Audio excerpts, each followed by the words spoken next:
karena kita kejebak macet nih, kita ngobrol-ngobrol santai yuk Bu. Ayo, kenapa enggak? Properti aja. Pasti dong. Oke, let's go Ibu. Sip. Ini aku ada beberapa pertanyaan sih Bu, sekitaran properti. Bisa dijawab ya Ibu? Boleh, kita sharing-sharing lah. Oke Ibu. Pertanyaan yang pertama, waktu Ibu mau mulai jadi agent, itu persiapan pertama kalinya apa sih Bu? Oke, menarik tuh ya. Jadi persiapan pertamanya itu sebenarnya pikiran sih. Pikiran tuh kayak mindset, tujuan, goalnya, kemudian cita-citanya, motivasinya. Nah itu tuh yang awal-awal tuh. Artinya tuh kita tuh harus tahu ya, sebenarnya nanti kalau kita jadi real estate agent itu tuh nanti kita pengen punya apa, kita pengen bermanfaatnya bagaimana, kemudian nanti motivasinya seperti apa, kayak gitu. Itu pertama gitu, supaya apa yang kita kerjakan tuh menjadi serius gitu, nggak cuma coba-coba atau main-main. Kayak gitu sih waktu awal pertamanya. Oh oke Bu, jadi harus ada goalsnya ya Bu ya? Exactly, harus ada goalnya. Terus misalnya udah ada goals nih Bu, teknik dasar yang harus dimiliki apa Bu? Teknik dasar ya, teknik dasar tuh harus kita tuh ada bagaimana kita mencari informasi ya, kayak product knowledge. Kemudian kalau di real estate agent tuh ada namanya ilmu selling, kemudian adanya ilmu listing, kemudian ada juga kita menganalisa menjadi problem solver, terus ada juga bagaimana kita mengappraisal. Nah ini sedikit-sedikit contohnya ya. Kalau di listing itu artinya kita mencari barang yang mau dijual atau disewain. Nah, itu ada ilmunya sendiri.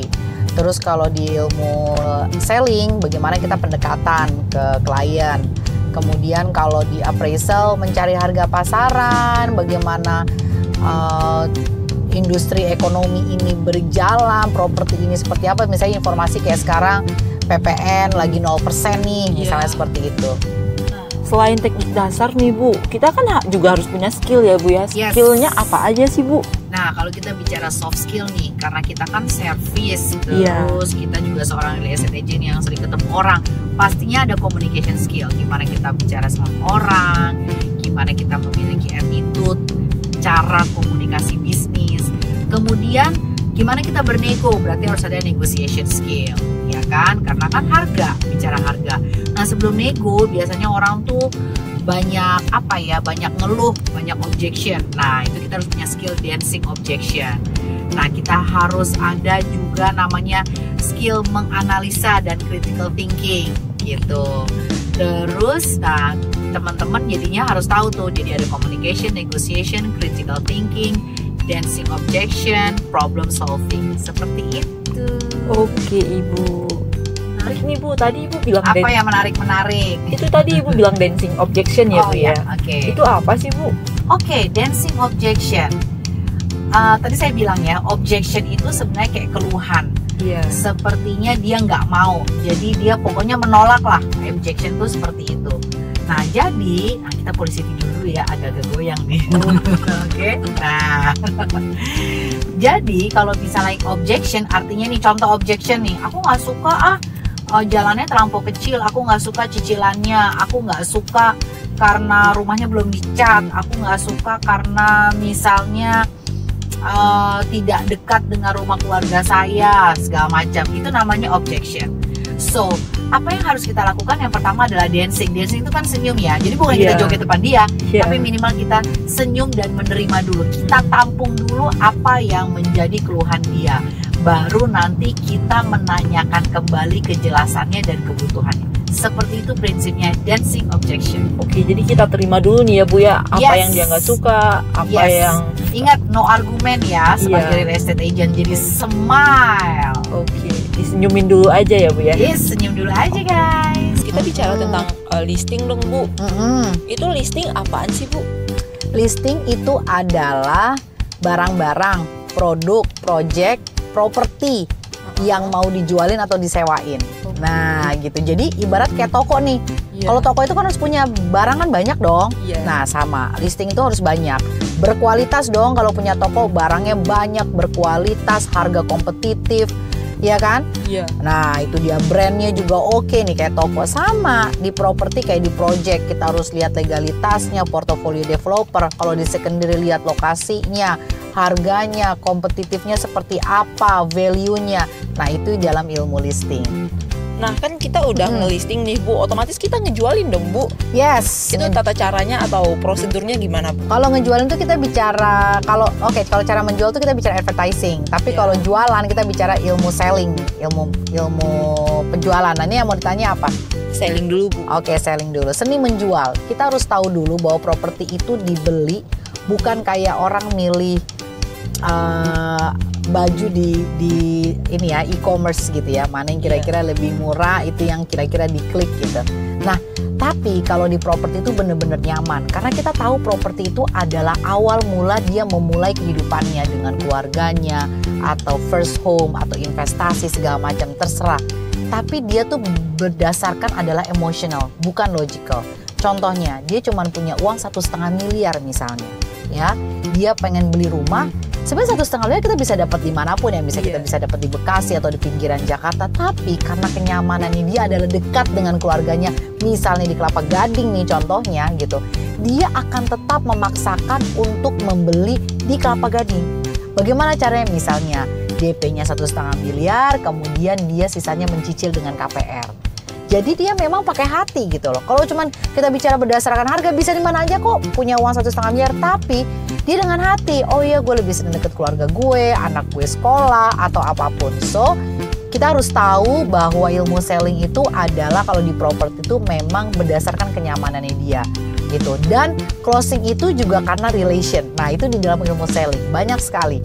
Jadi itu dua kunci utama. You do your relation and then you know apa yang memberikan kenyamanan buat dia, ya. Jadi saya tambahkan sedikit bahwa manusia itu akan mencari pleasure, ya kan, dan menjauhkan dari pain, ya. Pleasure point and pain point. Ibu, bangunan tinggi itu apa sih Bu? Mana? Oh itu kita sebut dengan apartemen. Jadi apartemen itu adalah bangunan high rise. Jadi apartemen itu bangunan yang tinggi menjulang ke atas, di mana pemiliknya itu lebih dari satu. Kalau kamu perhatikan tadi apartemen itu kan kayak banyak banget jendela ya. Iya. Jadi memang satu unit itu pemiliknya satu orang di satu kawasan gitu. Beda dengan kalau kita bicara landed ya, di mana satu rumah itu terlihat ya, satu rumah satu pemilik. Kalau apartemen enggak, satu kawasan satu gedung itu ya banyak pemiliknya. Gitu. Jadi ownernya banyak ya Bu ya? Betul, dan itu sertifikatnya itu kita sebut dengan SHM SRS. Nah di atas landasan tanah yang apa gitu. Itu yang kita harus tahu, itu namanya kita sebut dengan legalitas. Oke? Baik Ibu. Bu, kalau ini apa nih Bu namanya? Ruko, ini namanya ruko.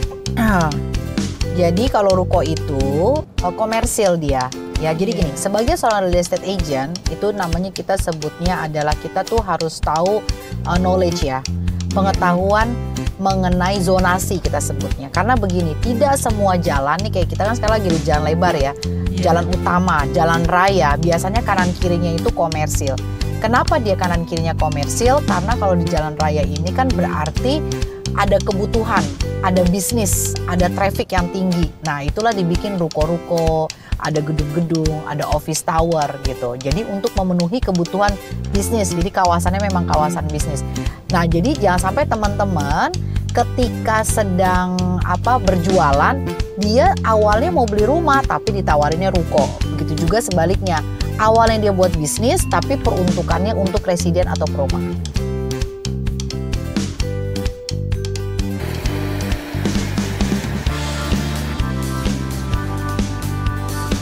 Bu, nanya dong Bu. Apa tuh? GSB apaan sih Bu? GSB itu adalah garis sempadan bangunan ya. Jadi itu adalah garis atau batas yang diperbolehkan untuk membangun rumah atau gedung. Jadi nggak mungkin nih kalau misalnya di pinggir jalan gini terus langsung aja dibangun. Nah rumusnya itu biasanya setengah dari lebar jalan. Misalnya nih lebar jalan 10 meter. Nah berarti mundur ke belakangnya 5 meter. Nah baru deh boleh dibangun rumahnya atau gedungnya. Ya jadi jangan sampai salah ketika kita mau renovasi rumah ya, artinya harus ada yang namanya GSB gitu. Nah, ini nih contohnya. Kan itu pinggir jalan. Jadi nggak langsung dibangun kan, tapi dia mundur dulu. Itu yang namanya GSB. Kalau KLB dan KDB itu apa sih, Bu? Oke, kalau KLB itu namanya koefisien lantai bangunan. Kalau KDB itu koefisien dasar bangunan. KLB itu adalah banyaknya lantai yang boleh dibangun. Misalnya nih, kawasannya sempit di perumahan, nggak mungkin dong terus dibangun 10 lantai, itu nggak mungkin. Karena kan nanti kita harus memperhatikan juga struktur tanahnya dong gitu. Nah, kalau misalnya koefisien dasar bangunan justru banyaknya atau luas tanahnya yang boleh dibangun gitu. Karena kita harus mikirin penyerapan air ya gitu. Jadi proporsional antara si luas lahannya dengan luas bangunannya yang boleh dibangun. Seperti itu. Jadi, oh ya satu lagi. Nah, sebagai seorang real estate agent property itu teman-teman juga harus tahu value dari properti yang mau dijual. Contohnya nih, kalau kita mau menjual rumah, sebenarnya rumah ini yang dinilai bagusnya apa sih ya? Misalnya karena desainnya bagus, karena lokasinya strategis, atau karena murah banget gitu ya. Jadi semua itu harus tahu value dari lokasi, value dari rumah tersebut, dan semuanya harus dinilai supaya itu menjadi bahan jualan dari teman-teman.